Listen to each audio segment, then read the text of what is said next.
Okay, hello everyone, and welcome to Flea Market Millions Part 3. This is for the 0.12 Tarkov.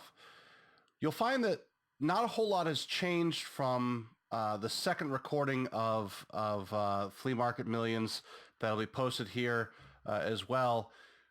There's a couple key changes that I want to go over, and it's going to get into some microeconomics and how this stuff works. So again, buy low, sell high. Now, interestingly, the developers have throttled some of the purchases that can be made. And so what that means is that just like for this Arbalete Patriot KW mount, you can only buy 3. Now, interestingly, what that does is it increases the price a lot because people can't buy that many. So supply and demand is all screwed up. Keep in mind this simple macroeconomic fundamental. When supply goes down and demand is high, price is also high. So as an example, if they let this Arbalete Patriot go to market without any limit, and you can buy as many as you want. So there's two things that are limiting it. One is the amount on the market, and two is the amount you can buy at a time. Then this price would actually probably be around 3,000 RU.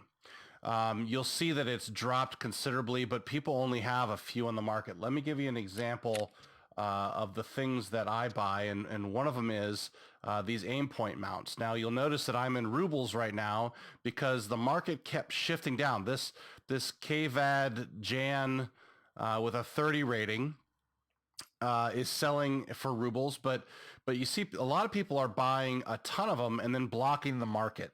So as an example, I was selling at 46 last night because these are at 47, and someone came in and sold it at 45, but they had so many that I had to take mine off the market and put them back on, which cost me seller rating. Understand that you also now in 0.12 need to know the material value of other things like barter items that you would have normally let go of, that you would have just thrown away, not a big deal, like T-plugs. T-plugs is a good example. Let me go back here and head into the hideout. T-plugs actually help us make kind of there's a constant factory of wires. So T-plugs, 2 T-plugs, a couple wires, and an insulating tape will get you 2 cords. Those 2 cords can make 8 wires. Keep this in mind. So when you're finding all these T-plugs and you're tossing them away because they're not worth anything, actually you can make, with a couple other things, 8 wires. Now keep in mind, if you make 8 wires, you have the 2 that you need here. All you need to find is 1 insulating tape, and those are fairly common.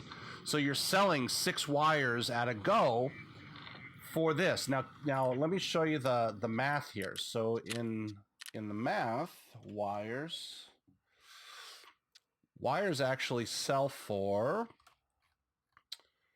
around, I usually sell them from around 11,000, give or take.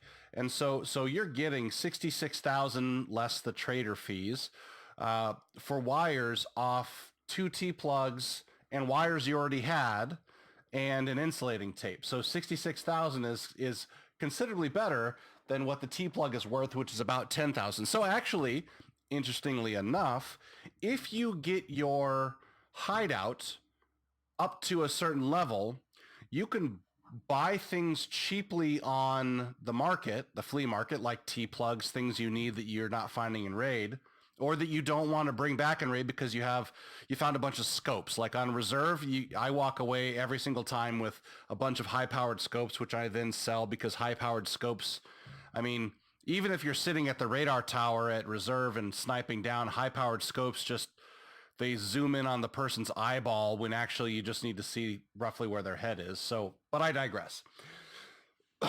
So in here, you can buy some very cheap things and turn it around and make money. As you can see, I just completed my power cord in my hideout. So I'll show you. Complete the power cord. Cool. Great. Get it? Make some wires. In 1 hour, 2 hours, I'll have 8 wires. In 30 minutes, I'll have 2 more power cords, and so on and so forth. I know it's a drag to do this back and forth, but it can make some serious cash. The other thing I make a lot of are these magazine cases. Magazine cases sell for about 320,000 RU, and all you need is 3 nuts, 3 bolts, metal cutting scissors, and a couple fuel tanks. Now, these fuel tanks, you can find them all over the reserve. They're actually pretty common. But I find that because they take 4 spots and they cost about 30,000 RU, what that is I'm trading 4 spots in my inventory. So those 4 spots, each spot is roughly worth 30 divided by 4. So let's just say for fun, it's around 8 RU per spot. So actually what I end up doing is not taking this in, but I'll take more bolts and screw nuts out because these things are selling for anywhere between 10 and 15 RU, 1,000 RU. So again, fuel tank is nice, but you can buy this cheaper than you can buy the individual parts of these. And I'm sorry for the very loud hideout sounds. I end up yelling when I'm in there because it's just so freaking loud that they really have to do something about that. Okay, so as you can see, I've got 3 million. Yesterday morning, I had about 500,000. So how do I do that? A couple things. One is I just get random stuff. Like right here, I've got these mounts for the night scopes, Noros Titanium Advanced. You can see that they're selling for 41, and then people are selling them for 50. So because of this supply and demand, and because people oftentimes have, what they're doing in this version is they've got a lot of barter items, but they're not being able to afford a lot of these other items in game. So what I'm doing is actually trading it for a sugar. So what you'll see is for one of these being sold, I get 1 sugar in return. And what that allows me to do, if I get 2 sugars, I can make, sorry for the sound again, I can make booze.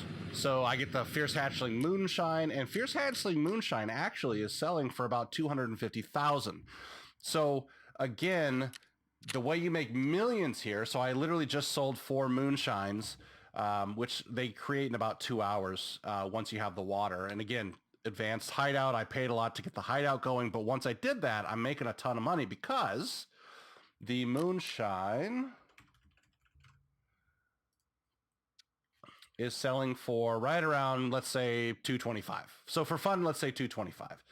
So if I sell a scope that I bought for $41, which is essentially 5,000 RU, right? Because a dollar is 109. So multiplying it up, it's about 5,000 RU. I'm selling that 5,000 RU for sugar. 2 sugars, so 10,000 RU, plus a water that makes when you have filters. A filter costs 30,000. So all in, I'm in for $40,000. RU, I'm sorry, RU. I'm speaking dollars. I'm in for 40,000 RU. And I'm making 225 per. And so for a net of 180. Now, again, this takes time. It's not that fast turnaround that we're used to last time, but 2 things are happening today. One, bots are out of control. I can show you all kinds of examples.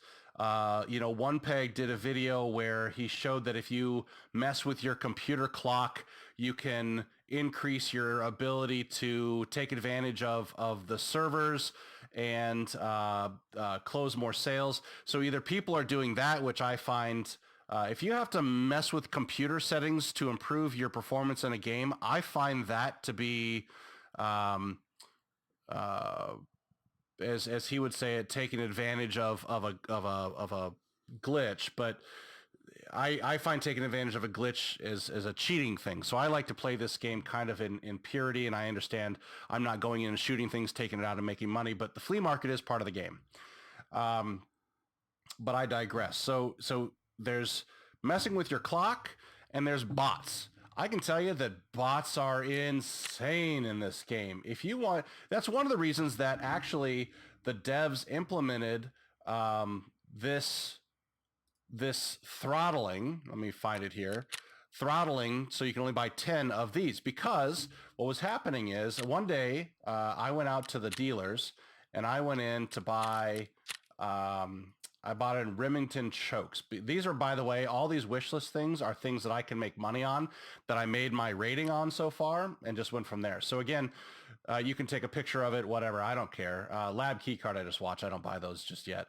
The Remington choke for 3,000, they were selling out because, and then what happened is, because everyone bought them because they were so cheap, the price went up to like 20,000 RU. Because again, supply was cut off by these bots or people buying all of them all at once. And so they could charge whatever they wanted on the back end. Throttling worked because now I can buy a choke if I want to put it on a shotgun, whatever. The other way to do it is to make these unlimited and set the price, but have no throttle on it. What happens is people can buy 30 million of them, and it doesn't change the market, because all that's going to happen is the market will naturally adjust down to the price that's appropriate. Let me give you an example of that. Big sticks are one that actually I was buying a lot of a while ago, because when I got to the big stick magazine for the Glock, I could buy them at 28 euro. Things that you can buy in euro and sell in euro are valuable because there's not a whole lot of them. But there was no one that was noticing that. And so actually the price that I was able to get on these big sticks were around 50 euro. I could probably sell them for 70, but I wanted to churn, meaning sell more faster. So I sold them for about 50. Now the market caught on and all of a sudden it dropped precipitously, which is what happens when you have an unlimited supply. There's no throttling, and it's pretty expensive enough that no one's buying 10,000 euro worth of big stick magazines and putting them on the market, right? Which would be approximately, well, actually it'd be 500,000 RU or something, 5 million. I don't know, to buy all, it'd be 5 million to buy all that. So here's the point. When the market doesn't have a limit and you're not throttling it, the price will drop closer to this, which actually makes it easier for you to buy things. Now, if you go to the dealer, and Therapist often has, and I didn't test this today, but a while back when a pack of sugar was, you could buy that with meds, everyone was buying these car med kits and then turning them into meds, and the sugar was just buying out. Lab key cards are coming down in value. So those are going to start to be bought more often. What actually the game started with in 0.12 is they started up at like the 400,000 range. And I think Tarkov is testing a couple methodologies all at the same time, where if people aren't buying them, then the price is coming down. That is normal supply and demand economics. It's computer generated because they're doing it over time. But then you also have the problem of the thermal mount. So keep in mind, remember when Pestily got that thermal mount and he was running around shooting everything because he could see, apparently thermal mounts can see 3 miles away a heat signature, which is not true in real life, by the way. So it was just programmed wrong. There's a limit, right, that you should be able to logically have with it. But thermal mounts now are around 11 million RU. I don't want to take the time to look it up right now, but they weren't that way in the beginning. They were about 500,000 RU. And so they've gone up considerably over time. The reason that is because so many people were buying them that they started to jack up the price. The same reason the lab key cards went down, those other things went up. So again, you've got multiple models that they're trying out here. One model is a static price. So you can buy Zagustin, you can buy 4 of them. So they throttle it. So standard price without throttles, standard price with throttles. You also have changing prices, and then you've got the market. So taking advantage of all this, and I know that actually I think my last video was probably the best version of how to make millions, is understanding, one, how to make more expensive items from cheaper items. That's like lesson number 1 when it comes to how to make millions in this game. Taking cheap items, making them expensive. That's the moonshine example, right? You can bring back things from raid that sell at a higher rate. So a wrench, believe it or not, sells for about 12K RU bring those back from a raid. Just bring a big ass backpack in.